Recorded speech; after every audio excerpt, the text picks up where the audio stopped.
2025-এ রামনবমীকে কেন্দ্র করে বাংলার বিভিন্ন জায়গায় উত্তাল। রামনবমীর পর থেকে হিন্দু মুসলমান বিভাজনের রাজনীতি শুরু হয়েছে এবং বরাবরই এই রাজনীতির চাপ পড়েছে ভারতীয় জনতা পার্টির ওপরে এবং এখনো দাঁড়িয়ে পশ্চিমবঙ্গের সরকার এই চাপ থেকে এক বিন্দু সরে আনতে রাজি নয়। এই চাপ নিয়ে কুণাল ঘোষ বলেছেন যে মুর্শিদাবাদে যে ঘটনা ঘটেছে সেই ঘটনা কিন্তু অত্যন্ত নিন্দাজনক এবং এই ঘটনায় পুরোপুরি মুখ্যমন্ত্রী থেকে সরকার সমস্ত রকমভাবে পাশে ছিল। তবে প্রশ্ন রয়েছে একটাই, সেটা হলো ক্রিকেটার ইউসুফ পাঠানের নাম অপারেশন সিন্দুর থেকে প্রচার থেকে সরিয়ে অভিষেক বন্দ্যোপাধ্যায়ের নাম কেন ঢুকলো, যদি এতটাই পাশে থাকে। এবং মুর্শিদাবাদের ঘটনায় তীব্রভাবে নিন্দা করেছে বিজেপির আলোচনাকে।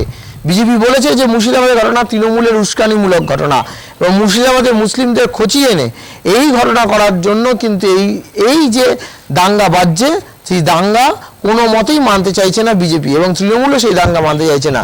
সেই নিয়ে কুণাল ঘোষ বিজেপিকে তীব্র কটাক্ষ করে উত্তর দিয়েছে। কি বলেছে কুণাল ঘোষ শুনে নিন আপনারা।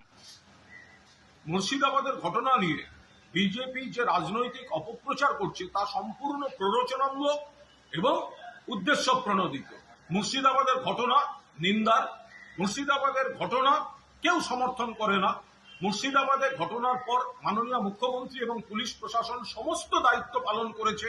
ক্ষতিপূরণ থেকে শুরু করে যাদের মৃত্যু হয়েছে তাদের পরিবারকে ক্ষতিপূরণ থেকে শুরু করে যাদের ক্ষতি হয়েছে, যাদের দোকানের ক্ষতি হয়েছে, সমস্ত রকম কর্তব্য প্রশাসন পালন করেছে, সরকার পালন করেছে। পাশাপাশি ধরপাকড়, গ্রেফতার সমস্তটা চলছে দোষীদের।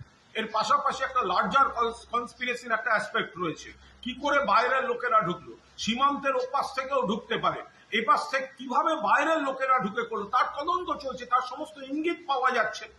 ভালো করে মনে রাখুন, অপারেশন সিন্দুরের পর দায়িত্বশীল বিরোধীর ভূমিকা পালন করছে তৃণমূল কংগ্রেস। এখন একটি সর্বদলীয় টিম বিদেশ গিয়েছে। আমাদের সাধারণ সম্পাদক সর্বভারতীয় অভিষেক বন্দ্যোপাধ্যায় রয়েছেন। যখন দেশ এক হয়ে সন্ত্রাসের বিরুদ্ধে লড়ছে তখন এই বিজেপি নেতারা মুর্শিদাবাদ নিয়ে যে অপপ্রচার করছেন, যে বিভেদকামী রাজনীতি করছেন, এটা কিন্তু সম্পূর্ণভাবে একটা চক্রান্তের অংশ। আমরা এর তীব্র বিরোধিতা করছি।